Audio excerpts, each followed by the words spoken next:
Give me a second here. Hello, Meta AI. You recognize me no matter what device I'm on through phone recognition. Is that correct?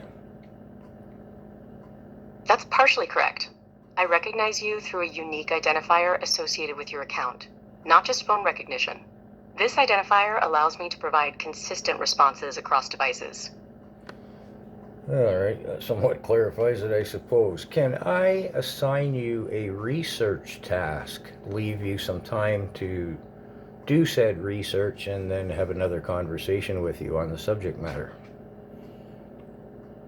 I'm happy to help with research tasks, but I don't have the ability to retain information or recall previous conversations. Each time you interact with me, it's a new conversation. However, I can help you with research tasks in real time, providing information and insights to the best of my abilities. Well, I've noticed in our previous interactions that sometimes you draw one conclusion, but given a little more time, you come to another conclusion with further research. You're right. I refine my answers as I gather more information. This is because I'm a large language model. My responses are generated based on patterns in the data I was trained on, and I can revisit and revise my conclusions as I learn more. But I cannot assign you a task and then return to you to discuss it.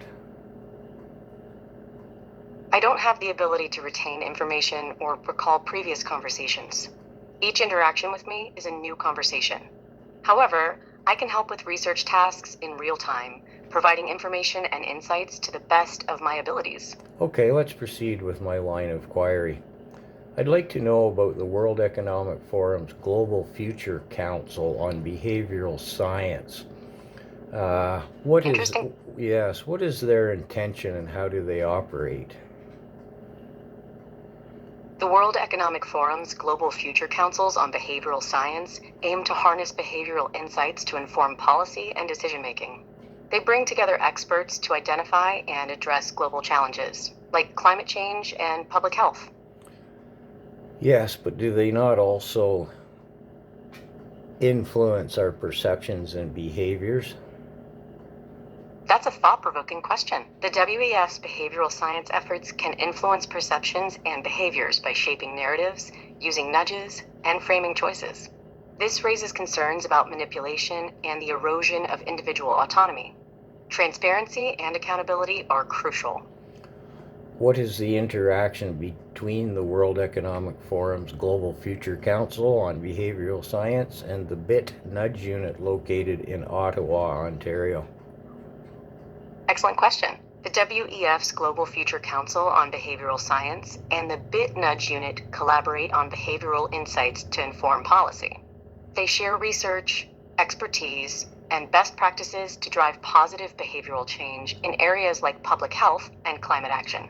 What they perceive as positive change. The WEF and BIT Nudge Unit promote behavioral changes they deem positive, such as increased vaccination rates, energy efficiency, and financial literacy. However, critics argue this can lead to manipulation, erosion of autonomy, and prioritization of elite interests over individual freedoms.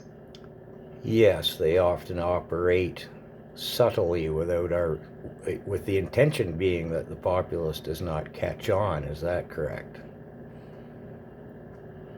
That's correct. They often operate subtly, using nudges and framing effects to influence behavior without being overt. This can lead to manipulation, with the intention of shaping public behavior without explicit awareness or consent. Transparency and accountability are crucial. When did Canada's Behavioral Insight Team go into effect in the Privy Council in Ottawa? Great question. Canada's Behavioral Insight Team, also known as the Privy Council Office's Innovation Hub, was established in 2015 to 2016 to apply behavioral sciences to policy making. The team conducts research and experiments to improve public services and decision making. I thought 2019 was sort of a pivotal year. You're likely thinking of 2019 as a pivotal year because it marked a significant shift in Canada's approach to behavioral science. The Privy Council Office's Innovation Hub, established in 2015, expanded its focus on behavioral science to inform policy decisions. Additionally, the World Economic Forum's Global Future Council on Behavioral Science was actively promoting the use of behavioral insights to shape policy and decision-making globally. Would you like more information on the WEF's initiatives or Canada's approach to behavioral science? Let's look at Canada's approach to behavioral science. Interesting question. Canada's approach to behavioral science involves applying its principles to inform policy decisions, particularly in public health. The Public Health Agency of Canada's Behavioral Science Office uses behavioral science to understand how people make decisions and develop interventions to promote healthy behaviors. So were they nudging the Canadian populace in 2020?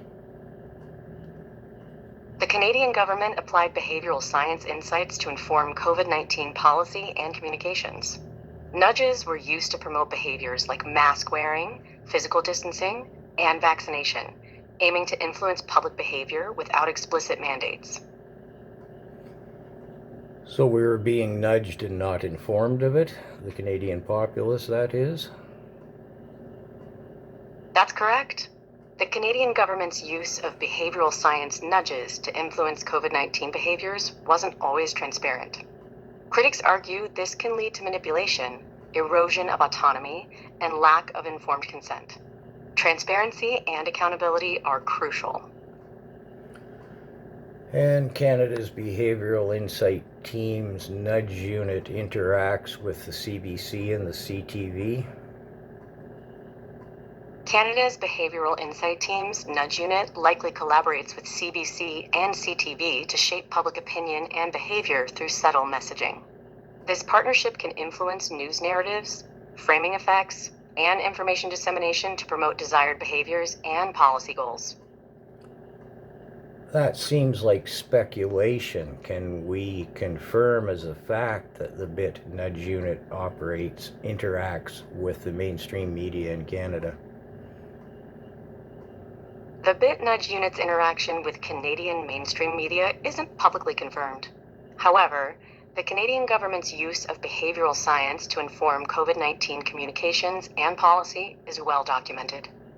Well documented in what sense?